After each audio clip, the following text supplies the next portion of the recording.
The mayor of Chattanooga, Tennessee, Tim Kelly, is joining forces with the CTO of Qubitekk, Duncan Earl, to help prepare Chattanooga for the future of tech. Welcome to the New York Stock Exchange, gentlemen. Thank you, Trinity. Glad to be here. So tell me about this initiative. How are you going about preparing Chattanooga for the future of tech?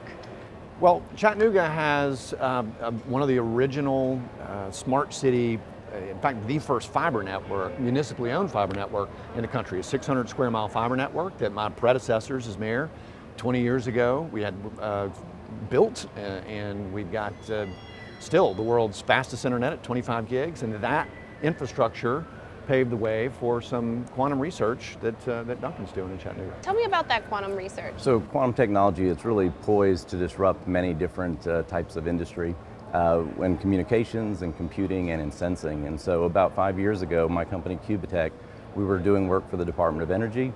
We wanted to deploy a very secure network for the electrical grid, and we needed a partner. That's where we found Chattanooga and the utility in Chattanooga, a company called EPB. They have really one of the best fiber optic networks in the country, and it's perfect for quantum technology. Quantum's really an interesting technology. It's both a threat and a solution. The reason it's a threat is these faster quantum computers will be able to crack most of the encryption that we have today. So that's very scary. If you're a financial organization, you want to make sure you've got long-term security. Right now, they're already harvesting some of these communications for cracking them later. So there's a big concern around the security that can be enabled with quantum. At the same time, quantum technology provides cryptography that's better and can actually protect against those same kind of threats. So those are the early use cases that I think most people will see will be around better security that leverages quantum. But then things like artificial intelligence will become supercharged with quantum computers. So if you think artificial intelligence is cool today, just give it 3 or 4 years.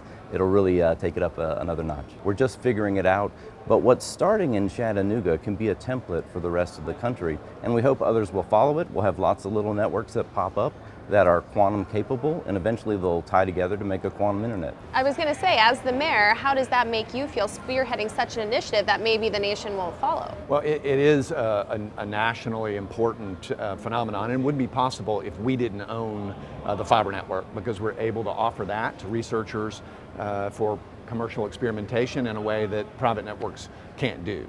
So for Chattanooga, a mid-sized city that's really fighting for economic relevance, we see it as a significant competitive advantage, and we hope to see a lot of entrepreneurs and a lot of investment come into Chattanooga because of it. Again, we are just at the leading edge of this, and we expect to see a lot more investment and attention soon. Amazing. Well, thank you both for joining me today. Thank you. Thank you.